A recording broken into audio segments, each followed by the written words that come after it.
Hello, welcome to ज्ञान Ganga online class.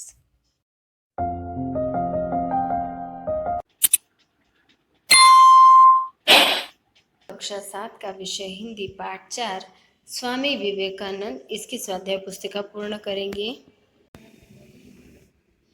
पाठ 4 स्वामी विवेकानंद, इसकी स्वाध्याय पुस्तक पूर्ण करते हैं। पहला प्रश्न सही विकल्प चुनकर लिखने के लिए है। नरेंद्र का जन्म कब हुआ था? सी विकल्प 1863 ईस्वी में। प्रश्न दूसरा, नरेंद्र के गुरु का नाम क्या था? बी विकल्प स्वामी रामकृष्ण परमहंस। प्रश्न तीसरा, और उनके साथियों ने कब संन्यास ग्रहण किया? बी विकल्प गुरु के आदेश के बाद। चौथा, विवेकानंद जिज्ञासु और श्रद्धावान व्यक्तियों को क्या उपदेश देते थे? ए विकल्प धर्म और नीति का। पांचवा, नरेंद्र की माता खाली जगह स्त्री थी। बी उच्चाकांक्षिणी। छठवा, वास्तव में उसमें खाली जगह और उपनिषदों के ज्ञान का निचोड़ है। ए विकल्प भगवद गीता। प्रश्न सातवां, 1897 में भारत में खाली जगह का प्रकोप हुआ। डी महामारी का। प्रश्न दूसरा, कोष्ठक में से उचित शब्द चुनकर लिखने रिक्त स्थानों की पूर्ति कीजिए। यहाँ पर आपको कुछ शब्द दिए गए हैं, उन शब्दों को चुनकर यहाँ खाली जगह में भरना है। प्रश्न पहला, बचपन में उनका नाम नरेंद्र नाथ था। शब्द नरेंद्र नाथ आएगा। दूसरा, बचपन में से ही उनके अंदर एक प्रबल आध्यात्मिक भूख थी। कई वर्षों तक वे तपस्या और चित्त शुद्धि के साधन में लगे रहे। उनकी यात्रा अमेरिका के इतिहास की अमर घटना है। पांचवा, उनकी वाणी में वह दिव्य प्रभाव था कि सुनने वाला आत्मविस्मृत हो जाते थे। छठवां, स्वामी जी का स्वरूप बड़ा सुंदर और भव्य था। सातवां, विश्वविख्यात और विश्ववंद होते हुए भी उनका स्वभाव अति सरल और व्यवहार अति विनम्र था। प्रश्न तीसरा, निम्नलिखित विधानों के सही विधान के आगे सही और गलत विधान के आगे गलत का चिन्ह लगाइए। पराधीनता हमारे धर्म और संस्कृति को भी प्रभावित कर रही थी। सही। नरेंद्र की माता उच्चाकांक्षिणी महिला नहीं थी। गलत।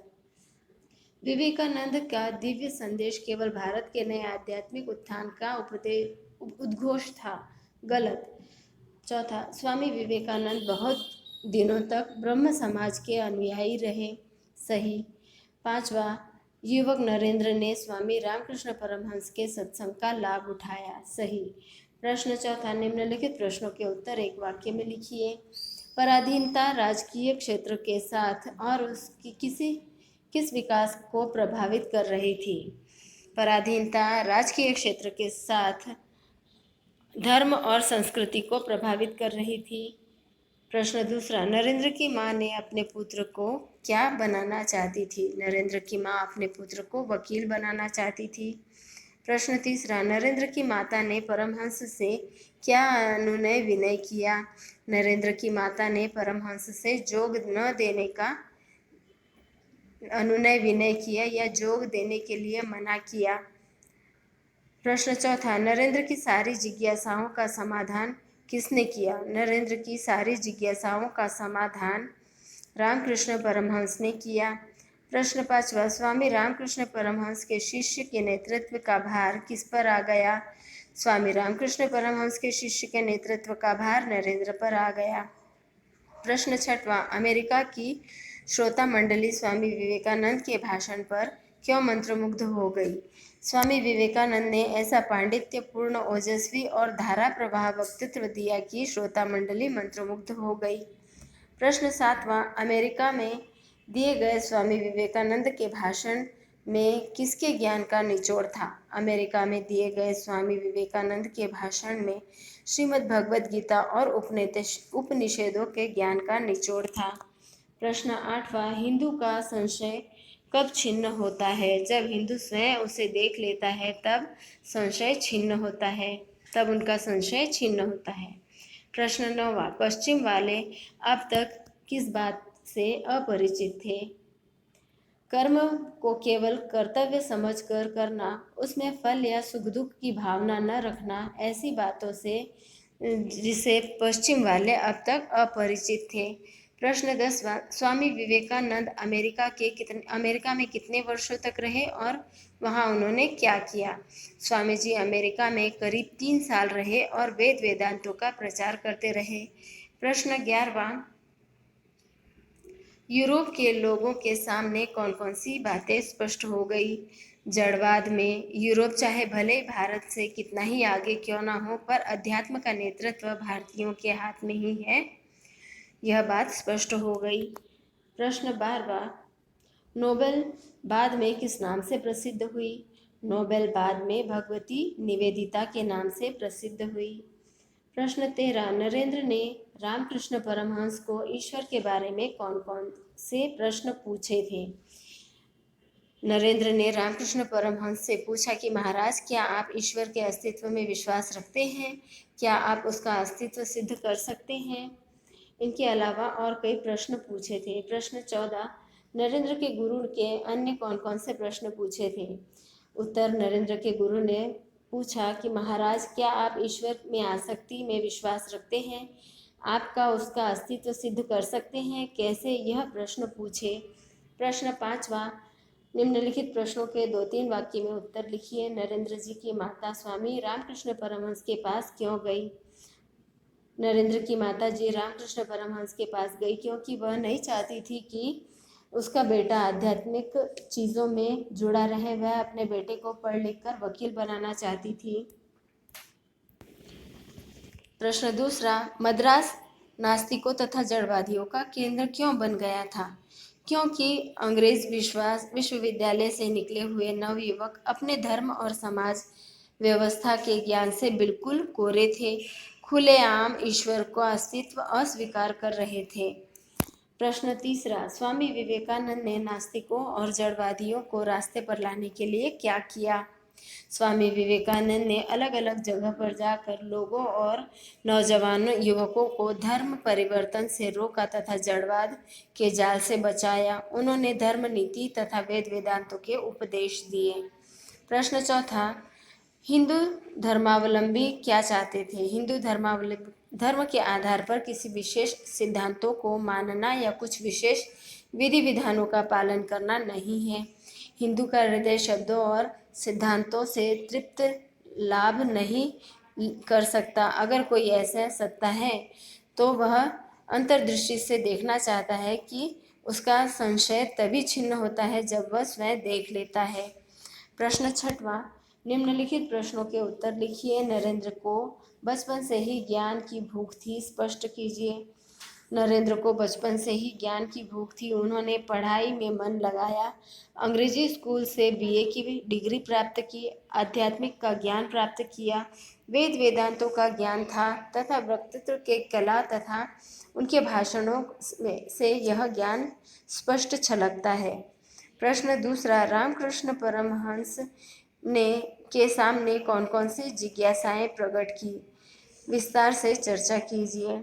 नरेंद्र जी ने रामकृष्ण परमहंस से पूछा, महाराज, क्या आप ईश्वर के अस्तित्व में विश्वास रखते हैं? परमहंस ने जवाब दिया, हाँ। स्वामी जी ने पूछा, क्या आप उसका अस्तित्व सिद्ध कर सकते हैं? परमहंस जी ने सहजता से जवाब दिया, हाँ। कैसे? परमहंस जी ने कहा, मैं उसे ठीक वैसे ही देखता हूँ जैसे तुम्हें। इन शब्दों ने नरेंद्र जी की जिज्ञासा को शांत किया। प्रश्न 3, नरेंद्र ने रामकृष्ण परमहंस के विचारों के प्रचार प्रसार हेतु किसकी स्थापना की? उसकी प्रवृत्तियों की चर्चा कीजिए। नरेंद्र ने रामकृष्ण परमहंस के विचारों के प्रचार प्रसार हेतु रामकृष्ण मिशन की संस्था की स्थापना की, जिसका उद्देश्य लोक सेवा करते हुए वेदांतों का प्रसार करना और रामकृष्ण परमहंस मिशन की शाखाएं भारत के हर कोने तथा देश विदेशों में विद्यमान करना है। प्रश्न 4, सन्यासी बनने के बाद नरेंद्र अपने विचारों के प्रचार के लिए देश में कहाँ कहाँ घूमे और उनका क्या प्रभाव पड़ा? सन्यासी बनने के बाद अपने विचारों को प्रचार करने हेतु नरेंद्र ने देश में बंगाल, संयुक्त प्रांत उत्तर प्रदेश, राजपूताना, बम्बई आदि का भ्रमण किया। वे धर्म और नीति के तत्वों का उपदेश देते, विपदग्रस्त को सांत्वना देते। मद्रास में भ्रमण करते हुए देखा कि मद्रास नास्तिकों और जड़वादियों का केंद्र बना रहा था, इसीलिए नौजवान धर्म और समाज व्यवस्था के ज्ञान से कोरे थे, ईश्वर के अस्तित्व को अस्वीकार कर रहे थे। स्वामी जी ने काफ़ी समय वहाँ बिताया। प्रश्न 5वां, अमेरिका जाकर स्वामी विवेकानंद ने हिंदू धर्म के दर्शन के किन सिद्धांतों का प्रचार किया? अमेरिका जाकर स्वामी जी ने हिंदू धर्म के दर्शन को संबंध में बताया कि हिंदू धर्म का आधार किसी विशेष सिद्धांतों को मानना या कुछ विशेष विधि विधानों का पालन करना नहीं है। हिंदू का हृदय शब्दों और सिद्धांतों से तृप्त लाभ नहीं कर सकता। अगर कोई ऐसी लोक शक्ति है जो हमारी स्थूल दृष्टि को अगोचर स्थूल दृष्टि के लिए अगोचर है, तो हिंदू उस दुनिया की सैर करना चाहता है। अगर कोई ऐसी सत्ता है जो भौतिक नहीं है, तो अंतर्दृष्टि से देखना चाहता है। उसके संशय तभी छिन्न होते हैं जब वह उसे स्वयं देख लेता है। प्रश्न 7वां, निम्नलिखित मुहावरों का अर्थ लिखकर वाक्य प्रयोग कीजिए। शंख ध्वनि करना, प्रारंभ करना। सामाजिक सुधार या परिवर्तन के लिए शंख ध्वनि जरूरी है। व्रत लेना, प्रतिज्ञा करना। हमें सच्चे और ईमानदार बनने का व्रत लेना चाहिए। प्रश्न 3, जाल से बचाना, संकट से बचाना, मुश्किल से निकालना। बच्चों को इंटरनेट के जाल से बचाना ज़रूरी है। चौथा, रंग में डूबना, लीन होना। स्वामी जी के भाषण सुनकर उनके रंग में डूब गए। दिनों दिन बढ़ना, प्रतिदिन बढ़ना। स्वामी जी की मंडली दिनों दिन बढ़ती जा रही थी। प्रश्न 6वां, खिल्ली उड़ाना, मजाक उड़ाना। लोग स्वामी जी की खिल्ली उड़ाते थे। प्रश्न 7वां, मंत्रमुग्ध होना, तल्लीन होना, मोहित होना। स्वामी जी का भाषण सुनकर लोग मंत्रमुग्ध हो जाते थे। लट्टू होना, मोहित होना, प्रभावित होना। स्वामी जी का भाषण सुनकर लोग उनके लट्टू हो गए। प्रश्न 9वां, निम्नलिखित शब्दों का समानार्थी शब्द लिखिए। अद्वितीय, अप्रतिम, सर्वश्रेष्ठ। अक्सर, अचानक, एकाएक। अपितु, क्योंकि। वाणी, शब्द या बोली। दृष्टि, नजर, निगाह। शिष्य अर्थात चेला, विद्यार्थी। सर्वश्रेष्ठ यानी महान, उत्तम। श्रद्धा योग्य यानी विश्वास योग्य। तल्लीन, मग्न। अनाथालय यानी आश्रम। प्रश्न 9वां, विलोम शब्द लिखना है। वीर का कायर, एक, अनेक, निर्धन, धनवान, जागृत, अचेत, स्वतंत्र, परातंत्र, उत्थान, पतन, निरपेक्ष, सापेक्ष, सुंदर, कुरूप, सबल, दुर्बल। प्रश्न 10वां, निम्नलिखित प्रयुक्त प्रत्यय अलग करना है। यहाँ पर शब्द दिया है, उसमें से प्रत्यय अलग करना है। पराधीनता, इसमें ता प्रत्यय शब्द है, अलग किया गया है। व्यावहारिक, इसमें इकता शब्द अलग किया गया है, प्रत्यय। लौकिक में इक शब्द है, प्रत्यय। इस तरह आपको यहाँ पर शब्द बनाकर दिखाए गए हैं, आप उस तरह से स्वाध्याय में लिख लेना। प्रश्न 11वां, प्रयुक्त उपसर्ग अलग कीजिए। इसमें मैंने पूरा लिख कर दिखाया है।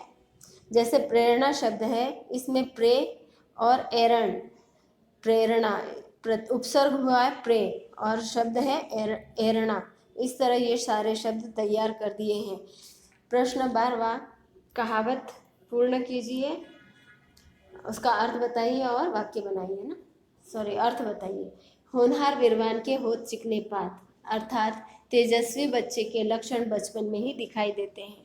इसी के साथ हमारा यह पाठ यहीं समाप्त होता है। इसी के साथ हमारा यह वीडियो यहीं समाप्त होता है। फिर मिलेंगे अगले वीडियो में, तब तक के लिए थैंक यू।